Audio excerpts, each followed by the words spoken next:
అమ్మా మంజు, నా దగ్గరికి రావద్దు. నిన్ను చూస్తేనే భయం వేస్తుంది. మళ్ళీ నన్ను అరెస్ట్ చేసినా చేసిస్తావు. అమ్మా భయపడొద్దమ్మా. అమ్మా భయపడొద్దు. నేను నీ కూతుర్నమ్మా.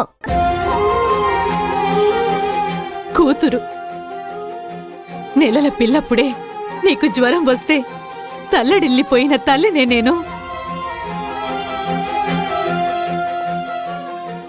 రెండో ఏట అనుకుంటాను, నువ్వు పరిగెత్తుతూ బోర్లా పడిపోయి నీ ముక్కులోంచి రక్తం కారుతుంటే తల్లిగా ఆ రక్తాన్ని చూడలేక, నువ్వు పడే బాధను తట్టుకోలేక నా శ్వాస ఆగిపోయిందే.